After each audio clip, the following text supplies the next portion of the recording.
എന്നാൽ കേരളത്തിലെ പ്രതിപക്ഷം മാത്രമാണ്, അത് UDF ആയാലും BJP ആയാലും, ഒരേ ഒരു നിലപാട് സ്വീകരിക്കുന്നത്. അതെന്താ? ഒരു വികസന പ്രവർത്തനവും കേരളത്തിൽ നടത്താൻ അനുവദിക്കില്ല.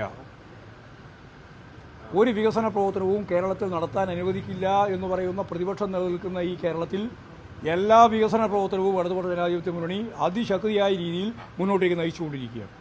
ഇടതുപക്ഷ ജനാധിപത്യ മുന്നണിയുടെ രണ്ടാം ടേമിലെ 4 വർഷം പൂർത്തിയായി 5-ാം വർഷത്തിലേക്ക് കടക്കുകയാണ്. ഇന്ത്യക്ക് മാതൃകയാവുന്ന ഒരു ഇടതുപക്ഷ ഗവൺമെൻറ് കേരളത്തിൽ മാത്രമാണ് ഉള്ളത്. നവകേരളം എന്ന കാഴ്ചപ്പാടോടുകൂടി ഹ്രസ്വകാല വികസനം മാത്രമല്ല, ദീർഘകാലത്തേക്കുള്ള കാഴ്ചപ്പാട് വെച്ചുകൊണ്ട് പ്രവർത്തിക്കുന്നൊരു ഗവൺമെൻറ്റാണ് കേരളത്തിലെ ഇടതുപക്ഷ ജനാധിപത്യ മുന്നണി ഗവൺമെൻറ്. കേരളത്തിലെ ഇടതുപക്ഷ ജനാധിപത്യ മുന്നണി ഗവൺമെൻറ്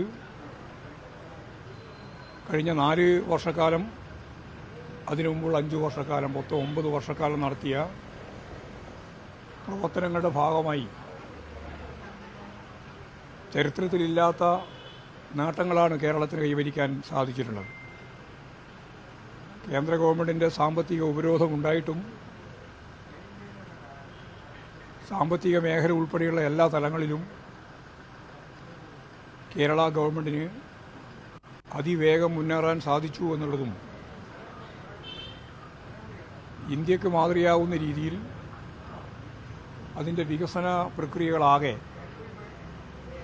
ഒരു ഇടതുപക്ഷ ബദലടിസ്ഥാനപ്പെടുത്തി മുന്നോട്ടേക്ക് നയിക്കാനായി എന്നുള്ളതും ഇന്ത്യയിലെ ഒരു ഗവൺമെൻറ്റിനും സംസ്ഥാന ഗവൺമെൻറ്റിനും അവകാശപ്പെടാൻ സാധിക്കാത്ത രീതിയിലുള്ള ഒന്നാണ് എന്ന് കേരളത്തിലുള്ളവർക്കും പുറത്തുള്ളവർക്കും നന്നായിട്ട് അറിയാം. കേന്ദ്ര ഗവൺമെൻറ്റിൻ്റെ അവഗണനകൾ ഓരോന്നുള്ളപ്പോഴും കേന്ദ്ര ഗവൺമെൻറ് തന്നെ വിവിധ നിലവാരത്തിലുള്ള മേഖലയിലുള്ള സുസ്ഥിര വളർച്ചയുമായിട്ട് ബന്ധപ്പെട്ട് ഓരോന്നിലും ഒന്നാം സ്ഥാനത്ത് അവർക്ക് തന്നെ പറയേണ്ടി വരുന്നത് കേരളത്തിലെ ഇടതുപക്ഷ ജനാധിപത്യ മുന്നണി ഗവൺമെൻറ്റിനെ കുറിച്ചാണ്. ഞാനതിൻ്റെ വിശദീകരണത്തിലേക്കൊന്നും കടക്കാൻ ഇപ്പോൾ ഉദ്ദേശിക്കുന്നില്ല. അതെല്ലാം ഇപ്പം പറഞ്ഞുകൊണ്ടിരിക്കുകയാണ്. മുഖ്യമന്ത്രി ഉൾപ്പെടെയുള്ള നേതാക്കൾ, മന്ത്രിമാർ ഇന്നലെ കാസർഗോഡ് വെച്ച് ആരംഭിച്ച അതിൻ്റെ 4ാം വാർഷികത്തിൻ്റെ ഭാഗമായിട്ടുള്ള പരിപാടി ഉദ്ഘാടനം ചെയ്തുകൊണ്ട് ബഹുമാനപ്പെട്ട മുഖ്യമന്ത്രി കാര്യങ്ങളെല്ലാം ചൂണ്ടിക്കാണിച്ചിട്ടുണ്ട്. വലിയ വികാസമാണ് കേരളത്തിൽ നേടാൻ സാധിച്ചിട്ടുള്ളത്. ഇടതുപക്ഷ ജനാധിപത്യ മുന്നണി ഗവൺമെൻറ് ഇല്ലായിരുന്നുവെങ്കിൽ ഇന്നീ കാണുന്ന 66 നാഷണൽ ഹൈവേയുടെ ഭാഗമായിട്ടുള്ള വികസനം ഉണ്ടാവില്ല എന്ന് ആർക്കും, ഏത് കുട്ടിക്കും അറിയാം. കാരണം അത് ഒഴിവാക്കിയിട്ട് പോയതാണ് ഉമ്മൻചാണ്ടി. അതിന് വിശദീകരിക്കേണ്ട കാര്യമില്ല. തീരദേശ ഹൈവേ, മലയോര ഹൈവേ, ഗയൽ ഗ്യാസ് പൈപ്പ് ലൈൻ പദ്ധതി, കൂടംകുളത്തു നിന്നുള്ള വൈദ്യുതി ലൈൻ കൊച്ചിയിലെത്തിക്കുന്നത് ഉൾപ്പെടെ ഒരു തരത്തിലും സാധിക്കില്ല എന്ന് കരുതിയതാണ്. അതേപോലെ തന്നെ വളരെ പ്രധാനപ്പെട്ട ഒന്നാണ് വിഴിഞ്ഞം പോർട്ട്. 2-ാം തീയതി അത് ഉദ്ഘാടനം ചെയ്യാൻ പോവുകയാണ്.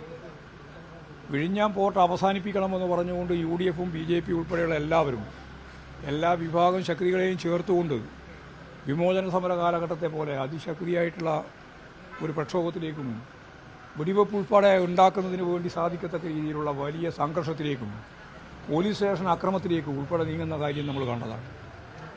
അതിനെ അതിജീവിച്ചുകൊണ്ടാണ് എന്ത് വന്നാലും ഈ പോർട്ട് കേരളത്തിൻ്റെയും ഇന്ത്യയുടെയും ലോകത്തിൻ്റെയും ഏറ്റവും ശ്രദ്ധേയമായ ഒന്നായിട്ട് മാറുമെന്നുള്ള കാഴ്ചപ്പാട് വെച്ചുകൊണ്ട് തന്നെയാണ് ഇടതുപക്ഷ ജനാധിപത്യ മുന്നണി അതിശക്തിയായ രീതിയിൽ അതിൻ്റെ പിന്നിൽ നിന്ന് ഉറച്ചു നിന്നുകൊണ്ട് ആ പദ്ധതി തുടർച്ചയായിട്ട് മുന്നോട്ടേക്ക് കൊണ്ടുപോയത്. ഞാൻ അതിനെ പറഞ്ഞുകൊണ്ടിരിക്കുന്നത്. അങ്ങനെ പെട്ടെന്ന് ഒരു അക്ഷരം പറഞ്ഞിട്ട് പോകണ്ട. ഞാനതിനെ പറയാൻ പോകുന്നത് വാർഷികാഘോഷ പരിപാടി ഞങ്ങൾ ഇതെല്ലാം പറയും. ഇതെല്ലാം പറയുന്നത് UDFകാർക്ക് ഇഷ്ടമല്ല. കാരണം ലോകത്ത് ഇതുപോലൊരു പ്രതിപക്ഷമില്ല. ലോകത്ത് ഏത് ജനാധിപത്യ സമൂഹത്തിൻ്റെയും പ്രതിപക്ഷം എന്ന് പറഞ്ഞാൽ ക്രിയാത്മകമായതിനെ അംഗീകരിക്കുകയും തെറ്റായതാണെന്ന് അവർക്ക് തോന്നുന്നതിനെ വിമർശിക്കുകയും ചെയ്യുക എന്നുള്ളതാണ് സാധാരണ നിലയിലുള്ള നിലപാട്. എന്നാൽ കേരളത്തിലെ പ്രതിപക്ഷം മാത്രമാണ്, അത് UDF ആയാലും BJP ആയാലും, ഒരേ ഒരു നിലപാട് സ്വീകരിക്കുന്നത്. അതെന്താ?